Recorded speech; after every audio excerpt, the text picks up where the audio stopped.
Hello everyone, welcome to my channel Psychologist Priya Bhargav. Today we are going to start Unit 2 of Block 2 MPCE 033, that is MAPC second year students who have opted for Organizational Psychology. This video is for you guys. I have divided this unit into two parts as usual. Pink highlighted will be covered today and blue highlighted will be covered in the part 2, and you will get the link of these videos in the description section, so kindly check the description section. So today's video is on the first part, यानी कि हम ये जो pink वाला section है वो complete करेंगे. Units name is team and team work. So first part में हम team and types of team इनके बारे में जानेंगे. सो जब भी वर्क की बात करते हैं हम, so day by day technological advancement की वजह से ये काम बहुत ज़्यादा कॉम्प्लेक्स होता जा रहा है. ऑर्गेनाइजेशन में प्रोसेसेस एंड स्ट्रक्चर भी कॉम्प्लेक्स होते जा रहे हैं. सो जब भी हम अगर सिंगल एम्प्लॉय को किसी टास्क के लिए रखते हैं, सो बहुत ज़्यादा पॉसिबिलिटी ये रहती है कि वो ढंग से ना कर पाए वो काम, या उतनी क्वालिटी ना दे पाए, इफेक्टिवली डील ना कर पाए. सो जो टीम होती हैं, जब हम टीम को एम्प्लॉय करते हैं, सो वो ये काम अच्छे से कर पाते हैं क्योंकि टीम बनती है उन एम्प्लॉयज़ के कॉम्बिनेशन से जो डिफरेंट स्किल्स को कैरी करते हैं, जिनमें डाइवर्स टास्क को कैरी आउट करने की कैपेबिलिटीज़ होती है, प्रॉब्लम सॉल्विंग, डिसीजन मेकिंग, इन सब चीज़ों की कैपेबिलिटी होती है. तो उन सारे एम्प्लॉयज़ को मिला के हम एक टीम बना देते हैं, और टीम उन सारी कॉम्प्लेक्सिटीज़ को डील करने में एफिशिएंट हो जाती है. सो लार्ज टीम भी सही बात नहीं है, मतलब टीम थोड़ी एवरेज साइज की हो या छोटी टीम हो तो ज़्यादा बेटर है. अगर बहुत लार्ज टीम होगी तो मुश्किल आएगी, क्योंकि टीम मेंबर्स के बीच में कैसी टॉनिसिटी होगी, किस तरह से वो आपस में मिलजुल के रहेंगे, कितना मुश्किल हो जाएगा टीम मेंबर्स को कोऑर्डिनेट करना, कम्युनिकेट करना, एंड देन कोई सिंगल डिसीजन लेना, क्योंकि सबके पर्सपेक्टिव अलग होते हैं. तो लार्ज टीम भी नहीं चाहिए. Now coming to team, what is team and उसके बाकी के एस्पेक्ट और कौन कौन से टाइप की टीम्स होती हैं. तो टीम को हम ऐसे एक्सप्लेन कर सकते हैं कि ये एक क्यूमुलेटिव एफर्ट होता है उन इंडिविजुअल्स का जो एक नंबर ऑफ वेज से हम कंबाइन कर सकते हैं, और ये ग्रुप से अलग होती है. ग्रुप से अलग बहुत तरीके से होती है, जिसके बारे में हम आगे पढ़ेंगे, तो मैं उस चीज़ को रिपीट नहीं करूँगी जो बार बार आ रहा है. हम सिर्फ उसको समझेंगे जो एक बार आ रही है चीज़ें. सो टीम के जो मेंबर्स होते हैं वो अकाउंटेबल होते हैं किसी भी परफॉर्मेंस के लिए. अगर उन्हें कोई टास्क दिया है तो सारे टीम के मेंबर्स रिस्पॉन्सिबल होंगे, और जो एम्प्लॉयज़ होंगे जिनको टीम में रखा गया है वो अपनी स्किल्स को बेटर तरीके से यूज़ कर सकते हैं उस पर्टिकुलर टास्क के लिए, इसीलिए उनको उस टीम में रखा गया है. ये ध्यान रखना है. तो टीम्स जो होती है वो फ्लैक्सिबल होती हैं, और हमेशा वो जो पार्टिसिपेशन एंड इन्वॉल्वमेंट होता है एम्प्लॉयज़ का, उसको एनहांस करती है, उसको फैसिलिटेट करती हैं. आपस में मिलजुल के ये काम करते हैं, एक दूसरे के अगेंस्ट नहीं, एक दूसरे के साथ काम करते हैं. और एम्प्लॉयज़ के बीच में जब भी वो टीम वर्क में काम कर रहे होते हैं तो उनका मोटिवेशन इंक्रीज होता है. ये टीम की डेफिनेशन में आ जाता है. देन टीम ज़्यादा इफेक्टिव होती है प्रॉब्लम सॉल्व करने में, डिसीजन मेक करने में, एंड ऑर्गेनाइजेशन के जो गोल है उनको अचीव करने में, एज कंपेयर टू अगर हम इंडिविजुअल की बात करें. सो अगेन टीम में हम और भी चीज़ें क्या देखते हैं कि जब भी कोई डिसीजन लेना है हमें क्रूशियल फैक्टर पे, तो टीम बहुत अच्छे से उस चीज़ को ले सकती है, क्योंकि बहुत डिफरेंट पर्सपेक्टिव में हम उस चीज़ को देख सकते हैं और सोच सकते हैं. जो भी डिसीजन होगा वो फिर पूरे टीम मेंबर्स इकट्ठा सोच के लेते हैं, जो भी नीड है उस पर्टिकुलर डिसीजन की उसको सोच के लेते हैं, एंड सबके एक्सेप्टेंस के बाद उस डिसीजन को लिया जाता है. सो इसीलिए टीम का होना एक बेनिफिशियल चीज़ है. और सपोज कोई प्रॉब्लम है या कोई टास्क है जो बहुत कॉम्प्लेक्स है और इतना डाइवर्स है, जिसमें हमें डिफरेंट रिस्क फैक्टर्स को भी कंसीडर करना है. सो वहाँ पे ये जो टीम है ये बहुत स्ट्रांगली वर्क कर सकती है, इसीलिए टीम का होना ज़्यादा बेनिफिशियल है. नाउ टीम को हम टू कैटेगरीज में डिवाइड कर सकते हैं, family group and special group. जो फैमिली ग्रुप होता है ये परमानेंट टीम है, क्योंकि इसमें जितने भी मेंबर्स हैं वो हमेशा रहेंगे, फैमिली है क्योंकि, और इसमें एक सुपीरियर होता है, बाकी बहुत सारे सबऑर्डिनेट्स होंगे. स्पेशल ग्रुप जो होता है, स्पेशल ग्रुप टेम्परेरी टीम होती है जो स्पेसिफिक टास्क को टैकल करती है. कुछ एडहॉक टाइम के लिए होती है, एडहॉक मतलब शॉर्ट टाइम के लिए होती है, टेम्परेरी एज सच. एंड जब भी नए नए ग्रुप्स बनते हैं वो भी इसी कैटेगरी में आ जाते हैं, स्पेशल ग्रुप के। नाउ अगर टीम का सिग्निफिकेंस देखे, बहुत सारे रीजंस है उसकी सिग्निफिकेंस के। जैसे नॉर्म्स एंड वैल्यूज जो टीम की होती हैं वो इम्पोर्टेंट है।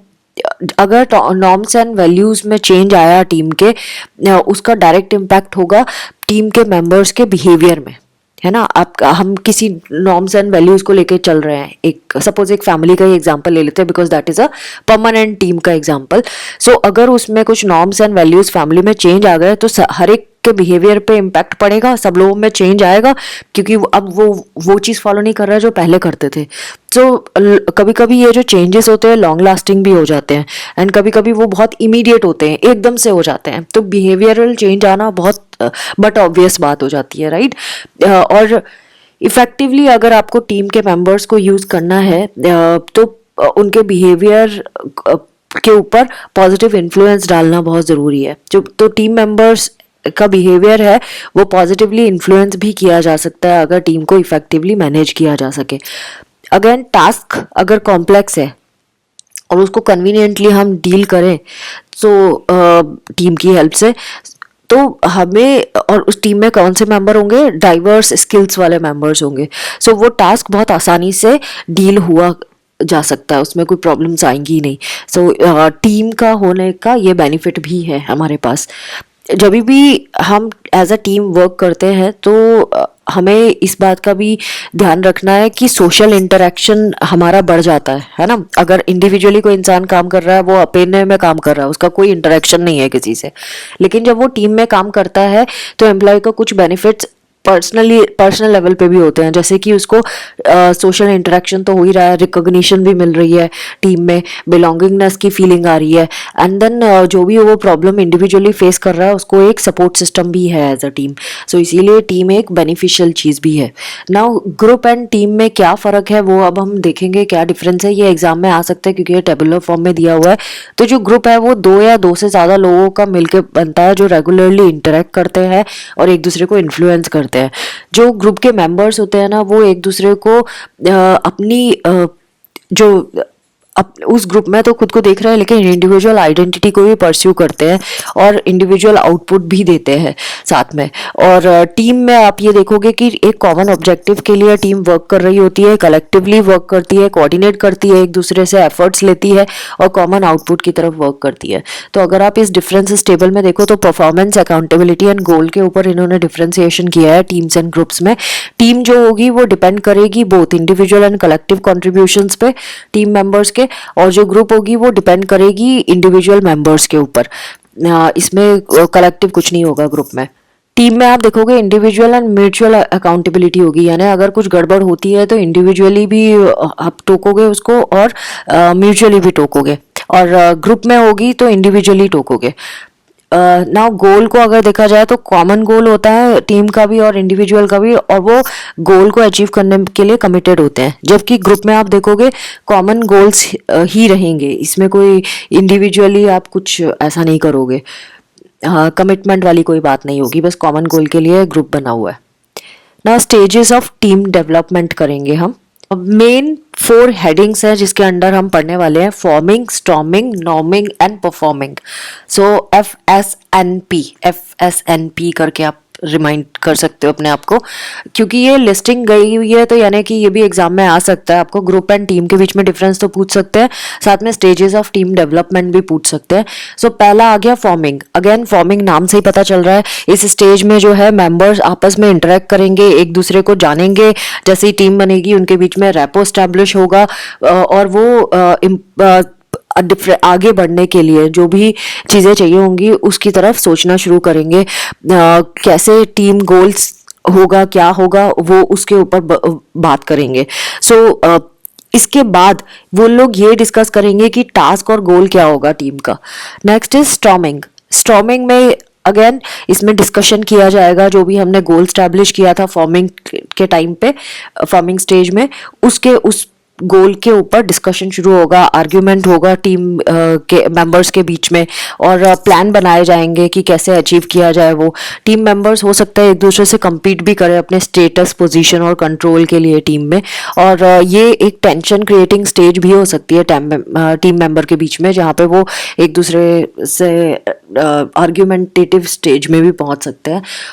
इसमें लीडर की आइडेंटिफिकेशन हो जाएगी, लीडर कौन होगा इस ग्रुप में, और मेंबर्स किस तरह से कोऑर्डिनेट करेंगे, और टीम मेंबर्स कैसे इस स्टेज में एक दूसरे को मैनेज करेंगे और गोल को मैनेज करेंगे। ये स्टॉर्मिंग की स्टेज होगी। नाउ नॉर्मिंग, अब एक बैलेंस स्टैब्लिश हो जाएगा इस स्टेज में सारों के बीच में, क्योंकि स्टॉर्मिंग में जितना लड़ाई झगड़ा होना था एंड सबको पता चल गया कौन किस पोजीशन में है। अब ये नॉर्मिंग स्टेज आ गई है, जहाँ पे टीम को इस पोजीशन में है जहाँ पे वो सब लोग आपस में मिलके वर्क कर सकते हैं। ज़्यादा सेटल्ड हैं ये मेंबर्स, अब उनको अपने रोल्स के बारे में पता है कि उनसे इस टीम में क्या एक्सपेक्ट किया जा रहा है, एंड कुछ एक तरह से कॉन्सेंटिंग हो गई है, सब लोग कॉन्सेंट पे हैं कि भाई कौन क्या काम करेगा। अब टीम रेडीली कलेक्टिवली वर्क करने के लिए तैयार है। अब ये गोल की तरफ वर्क करना शुरू करेंगे। नाउ परफॉर्मिंग, यानी कि वो परफॉर्म करना शुरू करेंगे। इंटरपर्सनल रिलेशनशिप इनके बीच में स्टैब्लिश होगी एक दूसरे के साथ, और पॉजिटिव इंटरपर्सनल रिलेशनशिप होगी। ये कंफर्टेबल होंगे एक दूसरे के साथ वर्क करने में, और रेडी होंगे कॉम्प्लेक्स चैलेंजेस को लेने के लिए और अचीव करने के लिए। एक फिफ्थ स्टेज भी होती है, ये उन टीम्स के लिए होती है जो टेम्परेरी टीम्स होती है, क्योंकि हमने पढ़ा था 2 तरह की टीम होती है, एक परमानेंट और टेम्परेरी। तो टेम्परेरी जो टीम हुई उसमें फिफ्थ स्टेज भी आ जाती है, जिसको एडजर्निंग कहते हैं, जहाँ पे जैसे ही टास्क अचीव हो गया, गोल अचीव हो गया, अब उस टीम की कोई ज़रूरत नहीं है क्योंकि वर्क तो हो गया, तो वो एडजर्न करना ज़रूरी है उस टीम को। तो इस स्टेज में फिर सब अपने अपने रास्ते जाना शुरू कर देते हैं, वाइंडिंग अप एक्टिविटी होती है इसमें। Now coming two types of teams. Teams भी तरह तरह की होती है, हमने परमानेंट एंड टेम्परेरी तो पढ़ी थी, इसके अलावा भी होती हैं। वो कौन कौन सी है? Problem solving team, cross functional team, self managing team and virtual team. ये आपने नाम सुने होंगे कुछ cross functional team, self managing team के बारे में, वो हम अब आगे करेंगे। Now first is problem solving team. तो main purpose problem solving team का क्या होगा? वो प्रॉब्लम पे फोकस करेगी, सुटेबल सॉल्यूशंस के साथ सामने आएगी टीम, एंड देन मेंबर्स जो होंगे वो रेगुलरली आपस में मिलेंगे और एग्जामिन करेंगे उस प्रॉब्लम को जिसके बारे में वो वर्क करना चाहते हैं। इसी का ही एक एग्जांपल है क्वालिटी सर्कल्स। ये भी उस तरह की टीम है जहाँ पे मेनली वो डिस्कस करते हैं और ऐसे सॉल्यूशंस निकालते हैं जो कॉस्ट, प्रोडक्टिविटी और क्वालिटी के इश्यूज को पे वर्क करती है। सो क्वालिटी सर्कल्स बहुत इफेक्टिव, इसमें जो मेंबर्स है वो इफेक्टिवली वर्क करते हैं। लीडर को एडिक्वेट ट्रेनिंग दी जाती है, ग्रुप डायनामिक्स के बारे में, इंफॉर्मेशन गैदरिंग कैसे करना है और प्रॉब्लम सॉल्विंग टेक्निक्स के बारे में दी जाती है। नेक्स्ट जो टीम है वो है क्रॉस फंक्शनल टीम। इसमें जो मेंबर्स होंगे ना वो अलग अलग डिपार्टमेंट से आएंगे, डिफरेंट डिफरेंट यूनिट से आएंगे ऑर्गेनाइजेशन की। सो यानी कि अगर मेंबर्स डिफरेंट यूनिट से आ रहे हैं तो उनमें डिफरेंट डिफरेंट स्किल्स होंगी, जैसे कि finance department, home resources, production, ऐसे डिफरेंट डिफरेंट डिपार्टमेंट से आएंगे। और प्रॉब्लम जो होगी वो सारी टीम मिलके सॉल्व करेगी। और क्योंकि कम्युनिकेशन डिफरेंट डिफरेंट लेवल पे होगा, क्योंकि सबके फंक्शनिंग अलग है, सबको अपना अपना पता है। अब तो प्रॉब्लम किसी भी तरह से हो सकती है इस टीम में, अगर वो ढंग से कम्युनिकेट ना कर पाए। तो जब ये आपस में ढंग से कम्युनिकेट नहीं कर पाते, क्योंकि सबके अपने अपने फंक्शन है और सबको अपने फंक्शन के बारे में पता लेकिन दूसरे के बारे में नहीं पता, तो इसको बोलते हैं फंक्शनल सिलॉस। फंक्शनल सिलॉस तब होता है जब, जैसे मैंने बताया कि एम्प्लॉयज जो होते हैं वो पर्टिकुलर डिपार्टमेंट से हैं, तो वो अपने काम के बारे में तो अवेयर हैं, अपनी एक्टिविटी के बारे में तो पता है उनको, लेकिन उनको दूसरे की एक्टिविटी के बारे में ज़्यादा नहीं पता, बहुत कम आइडिया है। उसको हम फंक्शनल सिलॉस कहते हैं। नेक्स्ट टीम होती है सेल्फ मैनेजिंग टीम्स। ये इनको सेल्फ डायरेक्टेड टीम्स भी कहते हैं। ये इसमें टीम्स जो होती हैं वो खुद ही आपस में इन्वॉल्व रहती हैं, कोई एक्सटर्नल सुपरविजन इनके ऊपर नहीं होता है, और जितनी भी फंक्शनिंग और जितनी भी एक्टिविटीज़ है ये खुद अपने में कैरी करते हैं, अपने से करते हैं सारा कुछ। और जो भी एक्टिविटीज़ है और इम्प्लीमेंट डिसीजंस है या इवेलुएशन है, इवेलुएशन को जो रिजल्ट आता है उसके बेसिस पे वो फर्दर एक्शंस करते हैं, यानी ये खुद ही एम्पावर्ड टीम है, इसको किसी और की ज़रूरत नहीं है। Next is virtual teams. Virtual teams technological जैसे जैसे एडवांसमेंट आ रही है, एम्प्लॉयज़ को एक जगह पे होने की ज़रूरत नहीं है, वो डिफरेंट डिफरेंट लोकेशंस में रहते हैं। सो ये वर्चुअल टीम्स ये वही हैं जहाँ पे मेंबर्स डिफरेंट लोकेशंस में होंगे और इलेक्ट्रॉनिकली लिंक्ड होके एक दूसरे के साथ काम करेंगे कंप्यूटर नेटवर्क के थ्रू, और इससे टाइम भी बचेगा और ट्रैवलिंग कॉस्ट भी बचता है अगर वो डिफरेंट प्लेसेस में है। और मेंबर्स जो होते हैं वो वेल ट्रेंड होते हैं कि कैसे कंप्यूटर को यूज़ करना है। Now coming to team activities. Team जब भी बनती है तो उसमें बहुत सारे टीम के काम होते हैं। टीम क्या क्या काम करती है वो इन्होंने यहाँ पे 10 कैटेगरीज में बताया है: advising, innovating, promoting, developing, organising, producing, inspecting, maintaining, linking. तो वैसे तो ये इसको पढ़ के ही पता चल जाता है इसमें क्या लिखना है, फिर भी मैं ओवरव्यू दे देती हूँ। एडवाइजिंग का मतलब होता है ये आइडेंटिफाई करते हैं और अंडरस्टैंड करते हैं पर्टिकुलर प्रॉब्लम और इशू जो ऑर्गेनाइजेशन में आ रहा है, सो दैट वो मैनेजमेंट को एक सुटेबल एडवाइस दे सके। और ये जो एडवाइस होती है ऑर्गेनाइजेशन को जब भी दी जाती है तो डेवलपमेंट के ऊपर दी जाती है, employ wellbeing and technological advancement के ऊपर दिया जा सकता है। इनोवेटिव टिंग का मतलब होता है ये जो टीम होती है ये ब्रेनस्टॉर्मिंग करती है और एक सिस्टमैटिक डिस्कशन करके कुछ इनोवेटिव आइडियाज़ के साथ आती है। और इनोवेटिव आइडियाज़ किसके ऊपर होते हैं? प्रोडक्ट्स के ऊपर हो सकते हैं, एडवर्टाइजिंग स्ट्रेटजीज, इन सब के ऊपर हो सकते हैं। सो एक इनोवेटिव आइडिया लेके आती है, बिल्कुल अलग सा आइडिया लेके आती है। प्रमोशनल एक्टिविटीज़ में भी टीम इन्वॉल्व होती है, जैसे कि न्यू प्रोडक्ट को लॉन्च करना, पर्टिकुलर स्ट्रैटेजी को फॉलो करना, हेल्थ सेफ्टी डिसिप्लिन वाले प्रोग्राम्स पे वर्क करना ऑर्गेनाइजेशन में। देन डेवलपिंग, न्यू प्रोडक्ट्स और स्ट्रेटेजी कैसे डेवलप करना है उसके ऊपर वर्क करती है और खुद भी डेवलप करके बताती है। तो डेवलपमेंटल एक्टिविटीज़ का एम्प्लॉयज़ के लिए क्या अच्छी है, पूरे ऐसे ऑर्गेनाइजेशन के लिए क्या अच्छी है, तो इनकी प्लानिंग कैसे करना है डेवलपमेंटल एक्टिविटीज़ की, उनको इम्प्लीमेंट कैसे करना है, उसका फॉलो अप कैसे करना है, ये सारा डेवलपिंग के अंदर आ जाता है। देन ऑर्गेनाइजिंग, ये ऑर्गेनाइज करते हैं सेमिनार्स, कॉन्फ्रेंसेस, इवेंट्स, दूसरे प्रोग्राम्स ऑर्गेनाइजेशन के अंदर। तो ऑर्गेनाइजिंग ट्रेनिंग होती है, डेवलपमेंट प्रोग्राम्स बनाए जाते हैं, इसमें भी इन्वॉल्व होती है टीम। और बहुत सारे ह्यूमन रिसोर्स फंक्शंस जैसे कि सिलेक्शन, रिक्रूटमेंट, परफॉर्मेंस अप्रेजल, ये सारी चीज़ें भी टीम कर सकती है। प्रोड्यूसिंग, प्रोडक्शन एक्टिविटीज़ जो है ऑर्गेनाइजेशन की, जैसे से एग्जिस्टिंग प्रोडक्ट्स हो गए उसमें उसको थोड़ा और बेटर करना, या फिर न्यूली लॉन्च प्रोडक्ट हो गए, इसमें टीम फैसिलिटेट करती है कि ओवरऑल फंक्शनिंग कैसे होगी पर्टिकुलर डिपार्टमेंट की, किस तरह से उनको हेल्प दी जा सकती है, सो दैट कॉम्प्लेक्स प्रॉब्लम आ रही है तो उसको कैसे डील करें उसमें, एंड जितना भी फास्ट और एक्यूरेट किस तरह से बनाए किसी प्रोसेस को, वो उस पर वर्क करती है। देन इंस्पेक्टिंग, ये टीम्स इंस्पेक्ट भी करती हैं पर्टिकुलर प्रॉब्लम को, एक्सीडेंट हो गया, कोई स्ट्रैटेजी है उसको, और इवैल्यूएशन और एनालिसिस से उस टास्क जो भी होगा उसको बता देंगी कि भाई इसके आगे अब क्या प्रोसेस, अब क्या करना है। नाउ मेंटेनिंग, डिसिप्लिन मेंटेन करना, सेफ्टी रूल्स एंड स्ट्रैटेजीज को मेंटेन करना ऑर्गेनाइजेशन में, ये भी टीम का ही काम होता है।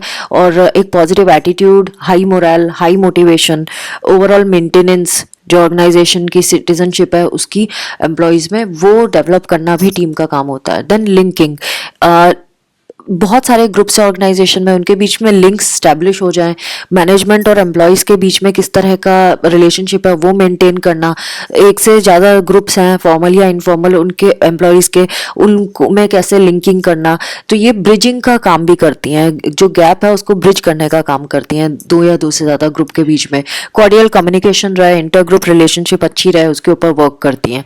सो कभी कभी एक ही टीम ना बहुत सारी एक्टिविटीज़, ये तो बहुत सारी एक्टिविटीज़ बताई हैं, इनमें से हो सकता है एक ही टीम बहुत सारी, ये सारी की सारी एक्टिविटी एक ही टीम करती हो, ऐसा भी हो सकता है, या इनमें से कुछ करती हो, ये भी हो सकता है। तो डिपेंडिंग अपॉन किस तरह की टीम है और किस तरह का ऑर्गेनाइजेशन है, किस तरह की प्रॉब्लम ऑर्गेनाइजेशन फेस कर रहा है, कैसी सिचुएशंस है ऑर्गेनाइजेशन में, उस पर डिपेंड करेगा कि टीम क्या काम करेगी। Now creating high performing team, ये अपना लास्ट टॉपिक है आज के वीडियो का। सो हाँ, हम अगर चाहते हैं कि हमारी ऑर्गेनाइजेशन में एक हाई परफॉर्मिंग टीम हो तो ये क्या होता है, पहले तो हम ये समझेंगे। हाई परफॉर्मिंग टीम वो होती है जो high productivity and shift achievement organisation goal के लिए बनी होती है, यानी कि हाई प्रोडक्टिविटी तो देगी, साथ में जो ऑर्गेनाइजेशन का गोल है उसको एकदम से जल्दी से अचीव करने में कैपेबल होती है, उसको हम हाई परफॉर्मिंग टीम कहते हैं। तो ये जो टीम होती है इनकी हाई परफॉर्मिंग टीम, इनकी स्ट्रॉन्ग कोर वैल्यूज होती है जो बिहेवियर, परफॉर्मेंस और एटीट्यूड को गाइड करती हैं कि किस तरह का बिहेवियर होना चाहिए टीम के अंदर, किस तरह की परफॉर्मेंस उनको चाहिए, किस तरह का एटीट्यूड होना चाहिए टीम मेंबर्स के बीच में, सो दैट ऑर्गेनाइजेशन का गोल को टाइम से अचीव कर पाए।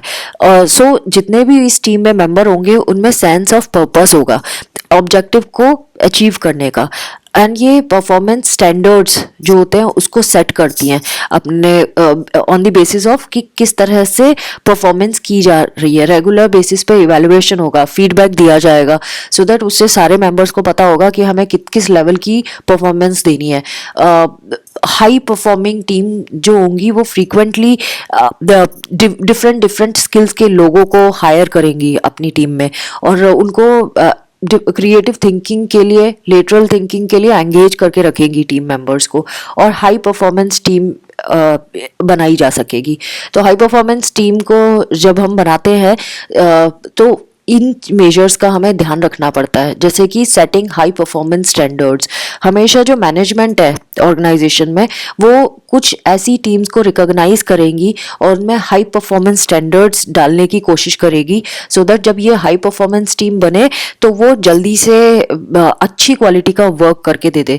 तो ये जो स्टैंडर्ड्स होते हैं ये बहुत क्लियर होंगे टीम मेंबर्स के बीच में और बहुत स्पेसिफिक होंगे, सो दैट जो टीम मेंबर्स हैं उनको पता रहे कि हमें करना क्या है जब हमें कुछ काम दिया गया है, और इसको सही से कम्युनिकेट करने का काम मैनेजमेंट का होता है टीम मेंबर्स को।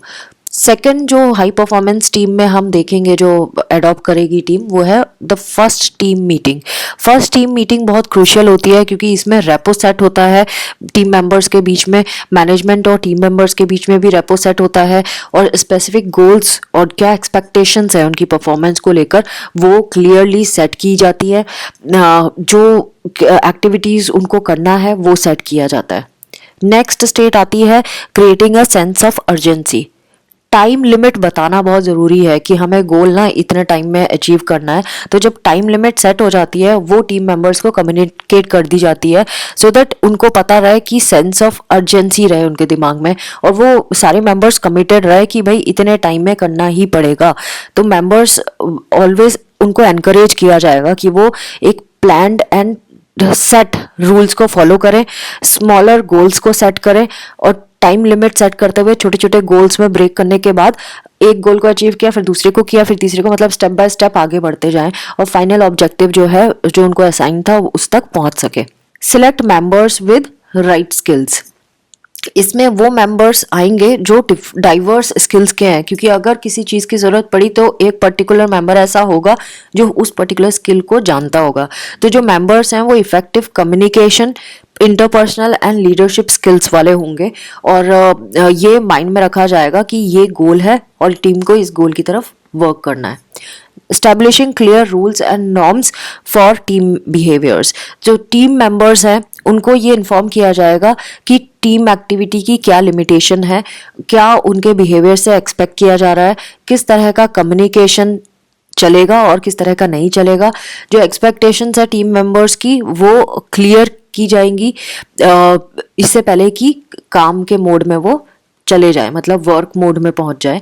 वर्क मोड से पहले उनको communication style, standards, time limit सब कुछ बता दिया जाएगा और वो अवेयर होंगे इस बात से कि उनको किस तरह से करना है। टेक्नोलॉजिकल सपोर्ट भी प्रोवाइड किया जाएगा टीम मेंबर्स को, सो दैट उनको पता रहे कि भाई क्या क्या टेक्नोलॉजी है और डेवलपमेंट में किन किन चीज़ों की ज़रूरत पड़ेगी। Next is ensure that the team meets regularly. Team का रेगुलरली मीट करना बहुत ज़रूरी है, सिर्फ ऑब्जेक्टिव को अचीव करने के लिए नहीं, लेकिन उनके बीच में रेपो सेट हो जाए, सेंस ऑफ कोहेसिवनेस हो जाए मेंबर्स के बीच में। जितना वो ज़्यादा टाइम स्पेंड करेंगे एक दूसरे के साथ उतना ही ज़्यादा उनके बीच में अंडरस्टैंडिंग होगी और वो इफेक्टिवली वर्क कर सकेंगे एक दूसरे के साथ। देन प्रोवाइडिंग ट्रेनिंग, इनको कुछ तरह की ट्रेनिंग्स देते रहेंगे, ओरिएंटेशन ट्रेनिंग प्रोग्राम चलाते रहेंगे, सो दैट क्या होगा, सारे मेंबर्स को बेटर आइडिया होगा होगा हर एक टास्क का जो उनके हाथ में आएगा, उनको फैसिलिटीज़ प्रोवाइड की जाएंगी, उनकी परफॉर्मेंस कैसी होनी चाहिए, उनके क्या एक्सपेक्ट किया जा रहा है उनसे, वो भी उन्हें बता दिया जाएगा। Next is provide support. Adequate support ensure किया जाएगा सो दैट मैनेजमेंट से और ऑर्गेनाइजेशन से, सो दैट वो इफेक्टिवली वर्क कर सके। Then give positive feedback. Management को रेगुलरली ये मैनेजमेंट की रिस्पॉन्सिबिलिटी होगी कि वो रेगुलरली मॉनिटर करे कि वो किस तरह का परफॉर्मेंस दे रहे हैं, और टीम मेंबर्स जब ढंग से परफॉर्मेंस देंगे तो उनको फीडबैक भी दिया जाएगा कि हाँ तुम्हारा ये काम तुमने ऐसा किया है। तो फीडबैक मिलने पर वो अपने काम की क्वालिटी को बेटर कर सकते हैं। Reward high performance. जब भी हाई परफॉर्मेंस रहेगी टीम मेंबर्स की या टीम की, तो उनको रिवार्ड भी किया जाएगा, उनको एनकरेज किया जाएगा टीम मेंबर्स को कि वो और अच्छा किया करें, और अगर अच्छा हाई स्टैंडर्ड परफॉर्मेंस देंगे तो ऑफ कोर्स टाइमली उनको उनके वर्क को रिकॉग्नाइज किया जाएगा, उनको रिवार्ड किया जाएगा। तो friends, this was all about part 1 of unit 2 block 2 MPCE 033। I hope आपको ये समझ आएगा वीडियो, एंड अगर ऐसा है तो प्लीज़ सब्सक्राइब करें मेरे चैनल को, शेयर करें इस वीडियो को बाकी मेंबर्स के साथ, और thanks for watching. Take care of yourself and do not forget to press the notification bell. Bye bye.